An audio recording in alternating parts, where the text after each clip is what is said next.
ఈరోజు మనం అందరం ఏమనుకుంటామంటే విశ్వాసం అంటే భయం ఉండదు, విశ్వాసం అంటే ధైర్యంగా నిలబడేవారే నిజమైన విశ్వాసులు అని అంటాం. కానీ నిజంగా ఒకసారి ఆలోచించండి, విశ్వాసం అంటే భయం లేకుండా ఉండటం కాదు, కానీ విశ్వాసం అంటే భయములోనే దేవుని విశ్వసించటమే నిజమైన విశ్వాసం. అంత ధైర్యంగా ఉండి, అంత చక్కగా ఉండి, అంత సాఫీగా జరుగుతూ నాకు అస్సలు భయమే లేదు అంటే వెల్ అండ్ గుడ్. మీకు అటువంటి దృఢమైన విశ్వాసం ఉంటే వెల్ అండ్ గుడ్.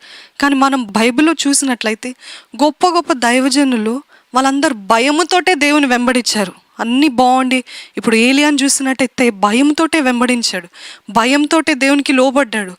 దావీదుని చూసినట్లయితే భయముతోటే దేవుని వెంబడించాడు.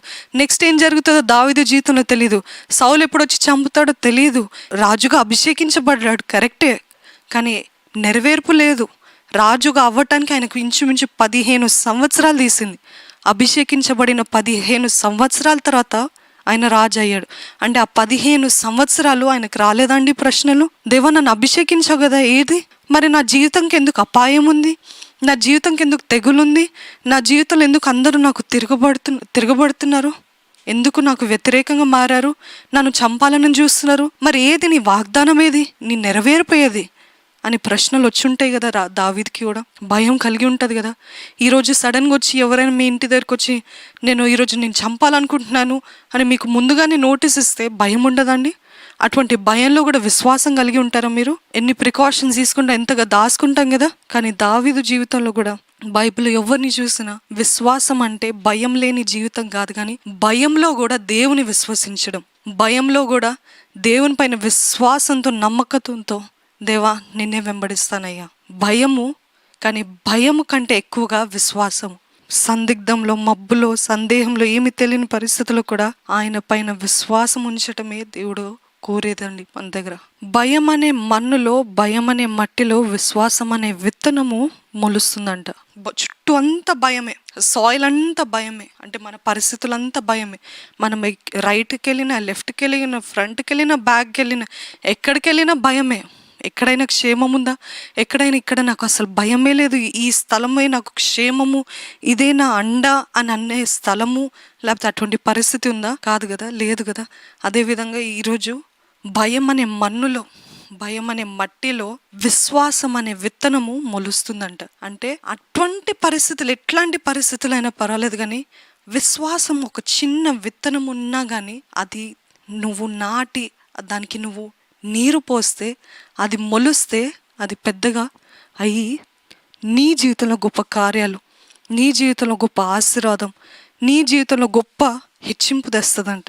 భయము ఉంది అంటే విశ్వాసహీనత కాదు, కానీ భయము మధ్యలో, అంధకార సమయంలో, గాఢంధకార లోయలో కూడా ఆయనని వెంబడించడం, ఆయనని నమ్మటం. అందుకనే కీర్తనలు 56:3 నాకు భయము సంభవించు దినమున నిన్ను ఆశ్రయించుచున్నాను.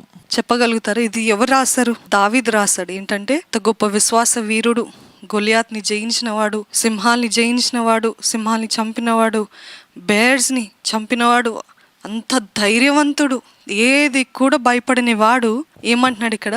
నాకు భయము సంభవించిన దినమున దేవా నిన్నే ఆశ్రయిస్తున్నా అంటున్నాడు. అంటే దేవా నేను నిన్నే నమ్ముతున్నా. భయము నాకు సంభవిస్తుంది, ఎక్కడ చూసినా భయమే, ఎక్కడ చూసినా తెగులే, ఎక్కడ చూసినా అపాయమే. కానీ ఈ సమయంలో, ఈ భయం వచ్చే సమయంలో దేవా నేను నిన్నే నమ్ముతున్నా, దేవా నేను నిన్నే ఆశ్రయిస్తున్నా.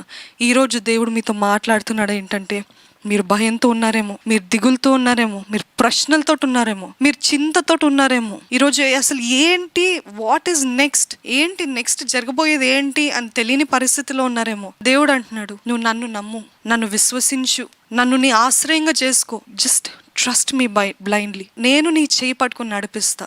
అంధకార లోయల్లో కూడా నేను నీ దండము, నేను నీ దుడ్డుకర, నేను నిన్ను ఆదరిస్తాను, నేను నిన్ను బలపరుస్తున్నాను. ఒకవేళ మీ జీవితంలో ఈరోజు అన్ని చెదిరిపోయిన పరిస్థితులు, అన్ని కోల్పోయిన పరిస్థితులు, లేకపోతే మీ కుటుంబంలో అతి సన్నిహితులైన వారు మరణిస్తే, లేకపోతే మీకే ఈరోజు అనారోగ్య పరిస్థితులు, ఏంటి దేవా ఇంతేనా, ఇంకా నేను మరణిస్తానా అని ఇటువంటి ప్రశ్నలతో, చింతలతో ఉన్నట్లయితే దేవుడు అంటున్నాడు, నీకు భయము సంభవించిన దినమున నన్ను ఆశ్రయం చేసుకో, నన్ను నమ్ము, నా పైన విశ్వాసం ఉంచు, నీ ప్రశ్నలన్నీ నా దగ్గర వేయి. నీ ప్రశ్నలుంటే ఆ ప్రశ్నలు, ఆ భయంతో నన్ను వెంబడించు. భయం ఉంటే దేవుడు మనల్ని దూరపరుస్తాడేమో, భయం ఉంటే ఇంకా దేవునికి మనం దగ్గరగా ఉండలేమేమో అనుకోద్దు. కానీ మన బలహీనతలోనే ఆయన బలం ఇంకా అధికమవుతుందంట.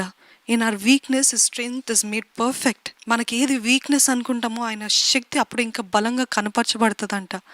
ఈరోజు దేవుడు అంటున్నాడు, మీరు ఎటువంటి వీక్నెస్లో ఉన్న, ఎటువంటి బలహీన పరిస్థితుల్లో ఉన్న, ఏదైతే ప్రశ్నలు ఉన్న, భయం ఉన్నా, దేవుడు అంటున్నాడు ఆ అంధకార సమయంలో, ఈ చీకటి సమయంలో, ఈ నష్ట సమయంలో, ఈ సందిగ్ధమైన పరిస్థితుల్లో, ఈ మబ్బు సమయంలో, ఏది తెలీదు, ఏది స్పష్టత లేదు, ఏది తేటగా కనిపించట్లేదు, అయినను నువ్వు నా పైన విశ్వాసం ఉంచు, నువ్వు నన్ను నమ్ము, నన్ను వెంబడించు, నన్ను ఆశ్రయం చేసుకో. తగిన సమయంలో అన్నీ తేటగా కనిపిస్తాయి.